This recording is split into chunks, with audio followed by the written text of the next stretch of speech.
I killed 50 rabbits today, which sounds like nothing, except I did it on legs I hadn't used in 10 years. A car accident took my parents and my legs when I was 8. The family split the inheritance, and my uncle decided that leaving me alive was an unfinished job. My father's sworn brother, a man I call Uncle Wu, risked his neck to smuggle me out and hide me down in the 4th Underground District, where there's no sun and no one looks too hard. At 7 that evening, 2 courier robots showed up at my door with a gaming pod. The tracking listed the sender as Apocalypse, the virtual world everyone's been calling the second world. I called Uncle Wu, but he swore he hadn't bought it. He only repeated that he'd find a way to make me walk again. Then someone on his end called him off to a mission, and he hung up. The robots wouldn't take the pod back without proof of payment, which I didn't have, so I signed for it. Apocalypse opened its servers at 8, which was convenient. A care robot lifted me in, and a voice welcomed me and asked for a nickname. I chose Drifting with the Wind. I'd spent a decade unable to move, and I wanted to be that free. When I opened my eyes, I was standing in a village. I had legs. I took one step, then another, then ran until I couldn't anymore. Some player nearby called me an idiot, and I genuinely did not care. My stats were the standard newbie spread, 5 points in everything. I took the starter short sword and went south to the rabbit field. Each rabbit had 50 health, gave 2 experience, and dropped nothing. Other players cleared a dozen and moved on to better zones. I was slower because I was still learning how to walk, so it took half an hour to grind out my 50th kill and hit level 1. Then the system started throwing errors. The screen spammed failure messages until my scalp prickled, and I was sure the pod was broken. My stats looked normal, but there was a new ornate border at the bottom of my inventory that hadn't been there before. When I opened it, it told me I'd unlocked a backpack panel, and that its initial function had raised my luck to the maximum value. Apocalypse was built by the top-tier AI Hidden Star, and advertised as having no bugs and no exploits. So I understood 2 things at once. The first was that no one could ever know about this. The second was that, with luck maxed out, I was now a walking money printer. The panel had 3 progress bars under it, blue, red, and yellow. With only the first segment of the blue one lit, I went back to the rabbits to test things. With max luck, every hit was a critical. So I killed the next one in 3 strikes, and it dropped a lucky rabbit tail necklace that gave a point of luck. A level 0 monster dropping gear is supposed to be impossible. The necklace was worthless to me, since I was already maxed, but to anyone else it was a treasure. I checked the trading platform for a price and found only a pair of level 1 shoes listed at 1 billion gold, which was obviously the Eternal Guild advertising rather than selling. With nothing to compare against, I just put the necklace up for a 1-hour auction and moved on.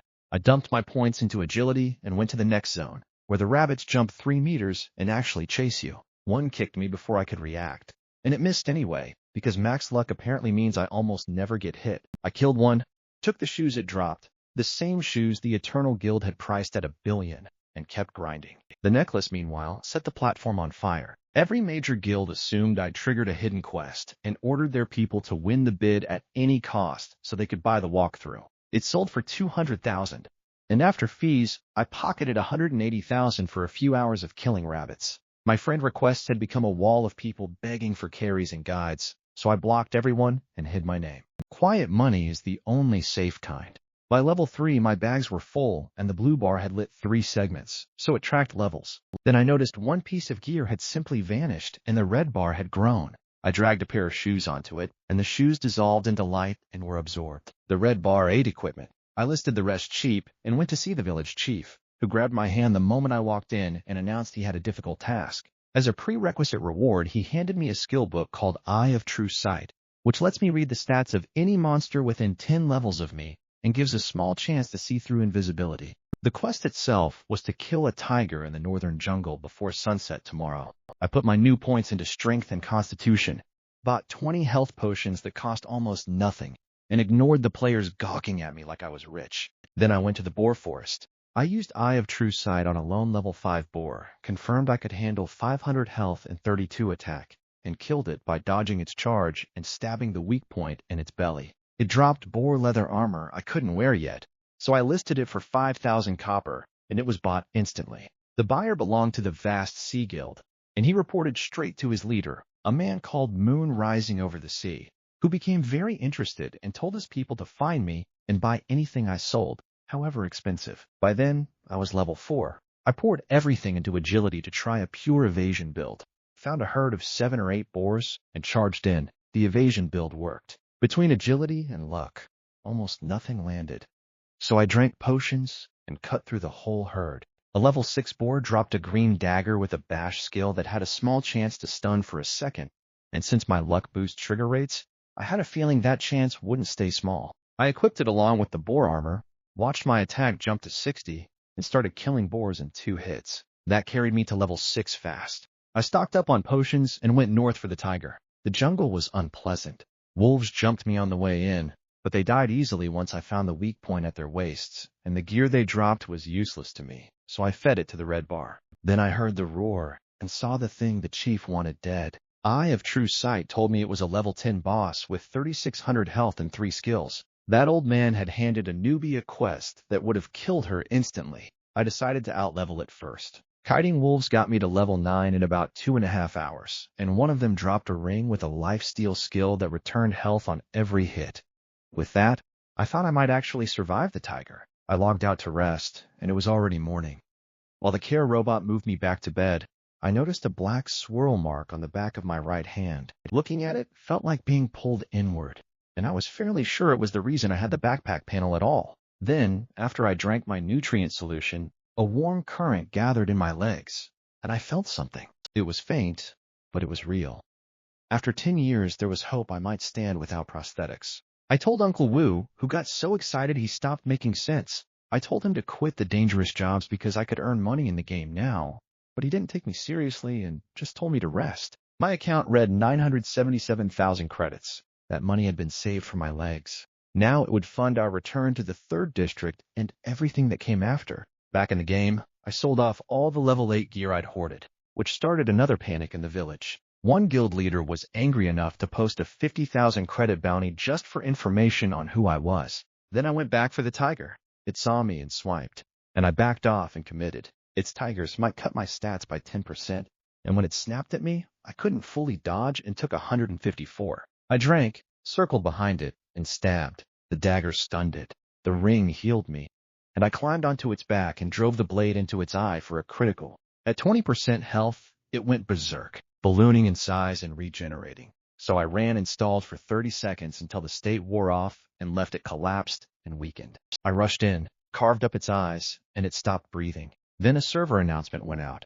The announcement congratulated Drifting with the Wind on the first kill of the level 10 boss, and it played 3 times, which meant my plan to stay invisible was now thoroughly dead. The tiger dropped the quest item I needed plus 3 good pieces of gear and over 3,000 experience. Another hour on the wolves pushed me to level 10, and the system promptly announced me again as the first player to hit that level and handed me a random skill book. I had nothing to say about any of it. I equipped my new gear, pocketed the skill book to open later, and went back to the village to find the chief lounging in a rocking chair. I told him with a straight face that the mission had failed. He didn't believe me for a second and said that if I happened to have the tiger head, he had a private reward. I produced it immediately and explained I'd simply misremembered. He puffed up his beard and threw a bottle and a black scroll at me, told me to drink and leave, and the potion turned out to permanently add 500 health. The scroll was a mystery he refused to explain. He charged me a single gold coin he called a sky-high fee and kicked me through a portal to the main city. He'd mentioned someone would be waiting, and the moment I arrived, a shadow grabbed me and dropped me in an underground cavern. A man cloaked in darkness led me to a stone bridge with a crimson portal on the far side and told me to go complete my trial. When I asked what the reward was, he said only that it was a trial that belonged to me alone, which was the second riddle I'd been handed that day. The scroll grew hot, shattered into light, and sank into my body, and I stepped through. It was a hidden class trial. The first wave was 50 ordinary tigers, which were nothing. Then came 50 of the boss-tier tigers, and my speed carried me through them in half an hour. After that, 100 heavy knights with turtle shell defense, until I found the weak joints and doubled my pace. Finally, the arena widened and threw 200 humanoids at me, warriors and mages and assassins and priests. I killed the priests first, then the mages, and only the lifesteal ring kept me alive through the wall of skills. But I cleared it. When the last one fell, the arena broke apart, and a phantom poured into me. The system told me I'd passed and changed my class to a god-tier hidden class called Shadow Assassin. Every point of agility now also gave me strength.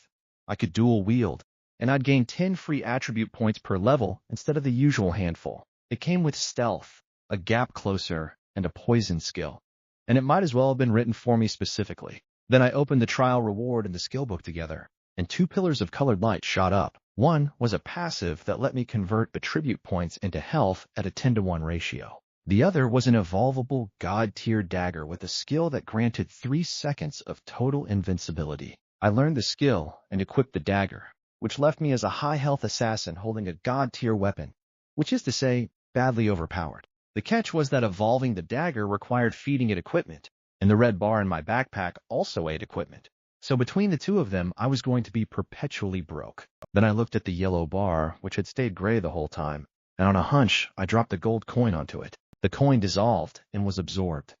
1 bar ate gear, and 1 ate money, which told me this cheat of mine was nowhere near as simple as it looked. The class change had also unlocked a one-time reset, and because of the God class, it refunded my levels along with my points and handed me 50 free attribute points instead of the usual scraps. I dumped all of them into agility. And since my class quietly converts agility into strength, my numbers exploded. I came out with over 5,000 health, more than a level 10 boss, and casual hits past 1,000 damage. Then I remembered the man who'd been waiting and walked back out. The portal collapsed into rubble behind me, and he remarked that I'd apparently succeeded. I told him he really ought to fix that, since it would be a shame to die out here instead of inside the trial. He seemed to find that funny and introduced himself as my guide, Shadow Wu. He led me to a quiet room and explained that they were the people who had vanished from the continent, or rather the ones who had died, and that this was the Shadow Guard's dark fortress. Simply by stepping inside, I'd become one of them. I read that as a hidden faction separate from the main city, powerful, and probably sitting on a long chain of quests. When I asked what I was supposed to do, he handed me a black token engraved with the word Shadow and said I didn't have to do anything.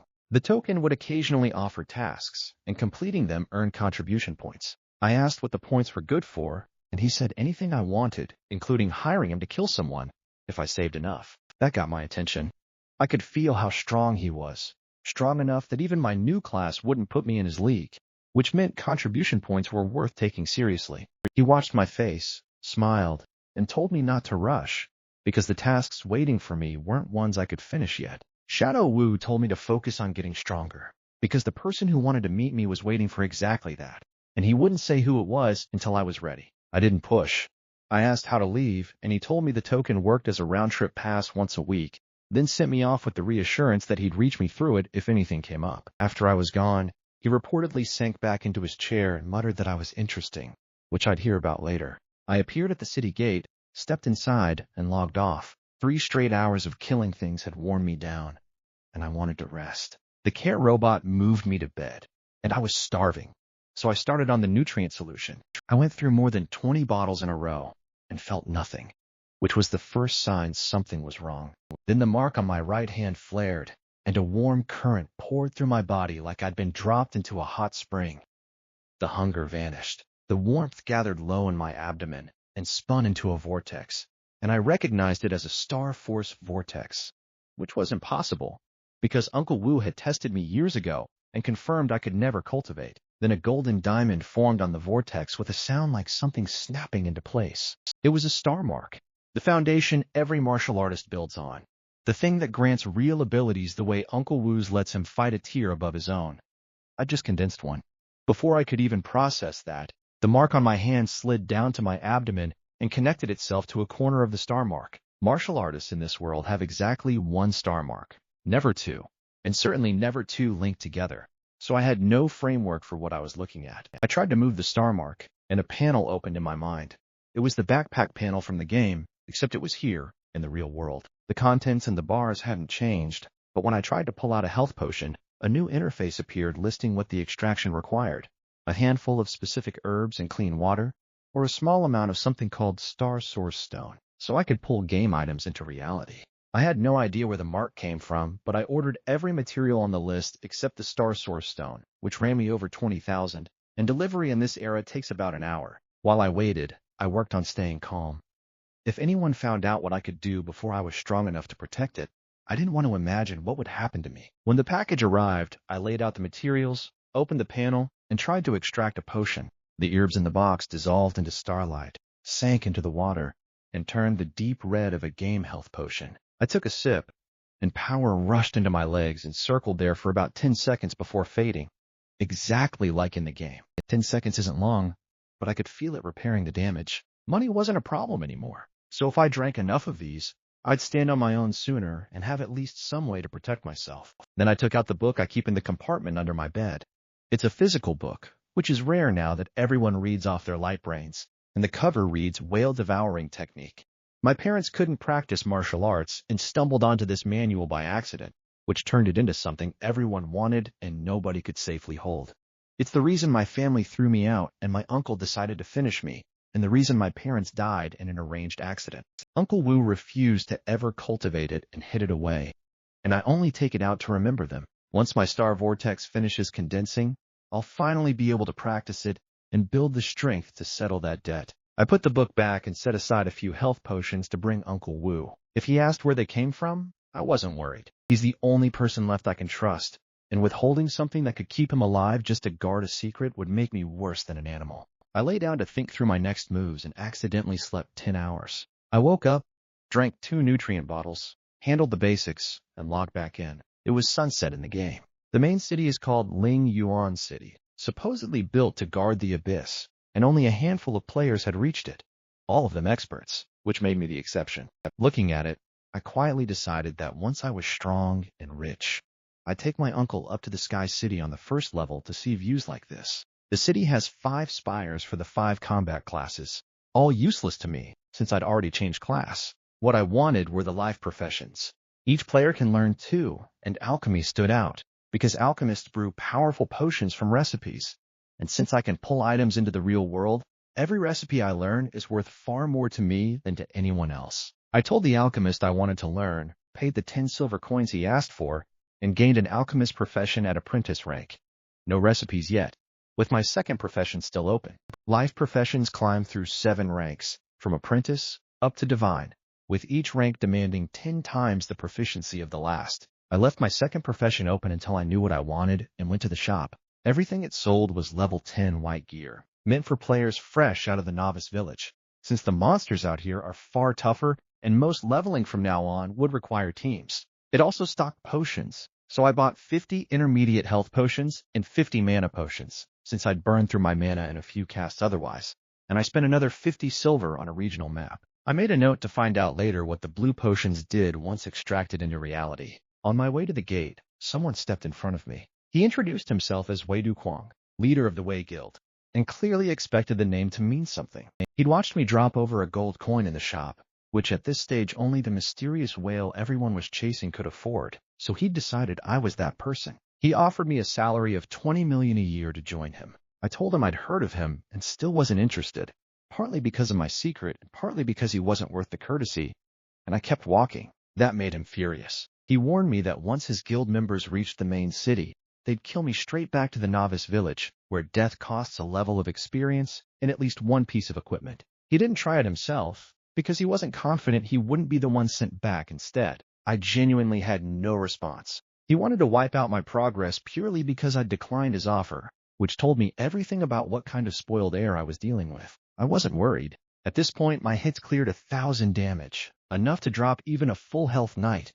And as for finding me in reality, no one tracks the people who die down on the 4th level. Nobody would ever guess the whale they were hunting was hiding there. I used the map, which laid out the terrain and monsters around the city, and decided to scout the level 15 zone to the north and see whether I could handle the Deathgrave. It's a sunless field of tombstones, said to be where the countless unjustly killed from the war against the Abyss were buried, and the place is so thick with dead energy that it breeds evil spirits and monsters. The moment I arrived, a bone-deep cold started drilling into me, and I could only hope nothing out there was beyond what I could kill. I slipped into the field under Shadow Stealth and found a group of level 15 skeleton soldiers. True Sight showed they had 8,000 health and a sword skill that hit for 1.5 times their attack, which would have killed the old me twice over. With more than 5,000 health and a skill that turns me briefly invincible, they weren't a problem. I opened with an ambush that took a quarter off the first one and finished it with a few swings. Landed as critical against their weak points, so I made a mental note to start building my own critical chance instead. When the group went down, they left a heap of gear and coins, all of it heavy armor. Outside the novice village, drops come in 3 types: heavy armor for knights and warriors, light armor for assassins like me, and robes for casters. So most of what I looted was useless to me. I listed it all for sale, because I still had no idea how many of those red potions it would take to get me walking in reality, and money was the point. The moment the listings went up, both city channels lost their minds. Players who hadn't even left the starting zone were marveling that someone could already farm level 15 monsters, and at least one of them was convinced I had to be cheating and wanted to report me, which others laughed off, since the game supposedly can't be exploited. Wei Duquang saw the gear, calmed down, then worked himself back into a rage and promised himself I'd be deleting my account once his people caught up. The vast sea leader, moon rising over the sea, sent men to the level 15 zone to find me because he wanted to meet me in person. I watched the recruitment messages scroll past and ignored every one of them. Grinding gear, selling it, and pocketing the money was far more comfortable than letting some guild box me in. So, I kept killing. Past level 10, the experience curve gets steep, and the bar only moves in percentages now, so more than 20 skeletons earn me a single %. I wasn't in a hurry. The money in my legs mattered more than the number. After about half an hour, I found a quiet corner and sat down to rest. A noise came from the trees behind me, and when I went to check it, I found a girl, maybe 18 or 19, tall and well-dressed, but rumpled from the terrain. Her pale, clearly pampered skin marked her as someone from the wealthy first layer of the Sky City, and around her neck was the lucky rabbit tail necklace I'd sold at auction. She turned out to be the younger sister of the Wanhua guild leader, who'd bought it for her. She recognized me at once, since no one else would be sitting calmly in the death graveyard, and explained that her sister had been trying to add me as a friend, and she'd come to help track me down. I asked, mostly for my own amusement, who her sister was and what exactly she wanted from me. The girl couldn't quite meet my eyes and admitted, almost apologetically, that it was a guild invitation. I told her I wasn't joining and she could head back, at which point she grabbed my arm and begged me to wait, since her sister was nearly here. I'd been planning to rest anyway, so I agreed, with the caveat that if I recovered before her sister arrived, that was on them. 3 minutes later, a woman arrived whose cold, keep-your-distance aura was so at odds with her sister's that I briefly wondered if their names had been swapped. She shook my hand, introduced herself as Roshan Wu of the Wanhua Guild, and asked why I wouldn't join. I told her there was no reason beyond preferring to work alone. She thought it over, then offered 100,000 just for my friend slot, with the understanding that I'd sell my gear to her guild first at no less than market rate. That actually appealed to me, since it would save the platform's fees, and she clearly had the money. Then a man strolled out of the trees, complaining cheerfully that Roshan Wu worked fast and hadn't looped him in. He was moon rising over the sea of the vast Sea Guild, and he told me I could join his side any time, with no conditions at all. By then I'd been doing the math, and I said what I was fairly sure was true, that neither of them had come for my talent. They'd come because they wanted to know why my drop rate was so absurdly high. Both of their faces froze. That told me I'd guessed right, so I offered to explain it to them for the right price. Moonrising told me to name my number, and he'd transfer it immediately. And Roshan Wu, still without any expression at all, said her guild could match whatever Vast Sea offered and invited me to state my terms. I told them 500,000 each, and they both agreed without hesitation and transferred it on the spot. Then I gave them my story. I said my drop rate came from a one-time hidden quest in the novice village, whose reward was a potion that permanently maxed my luck. It was a lie, but a useful one. The secret was never going to stay buried, so it was better to plant a version I controlled and let the 2 biggest guilds spread it for me, leaving everyone convinced I was simply a lucky man. The secret was never going to stay buried, so it was better to plant a version I controlled and let the 2 biggest guilds spread it for me, leaving everyone convinced I was simply a lucky man. Moonrising grumbled that paying $500,000 for a quest that would never reappear felt like a bad deal, and Roshan Wu clearly agreed. So I friended them both, promised them first pick of any top-tier gear I found, and handed over a dozen pieces I'd just looted, a few of them green. Then I played the part they expected, an ordinary nobody who got lucky and was only charging so much because 2 people who could crush him at any moment had to be kept at arm's length, and because a man needs a cushion outside the game. They bought all of it. Roshan Wu thawed slightly, and Moonrising actually hugged me and declared me his brother. The 3 of us set up a group chat for future sales, and the 2 of them left together. I sat there afterward, satisfied. They'd only spared me because my drops were valuable to them. and that goodwill would evaporate the instant our interests collided. But the important thing was that I could now openly call myself lucky, and no one would ever go looking for a backpack panel. On their way out, the two of them compared notes. Moonrising asked whether she actually believed me, and Rochin Wu said it didn't matter since the game was full of strange things and I was worth keeping as long as I was useful. The channel caught fire with the news that I'd awakened a luck potion through a hidden quest. The reaction was exactly what I wanted. A wall of envy aimed entirely at the quest and the potion, with people insisting they'd have done even better in my place. Not one of them suspected anything else. From now on, however absurd my luck looked, I could blame the potion. So I went back to grinding, and as I pushed deeper into the graveyard, I found a new kind of level 15 skeleton, one in light armor with a dagger. I'd finally found monsters that dropped gear I could actually use. True Sight showed these skeleton assassins had high attack but only 5,000 health, and since the same skill cancels their stealth, they couldn't ambush me at all. One tried sneaking up from behind.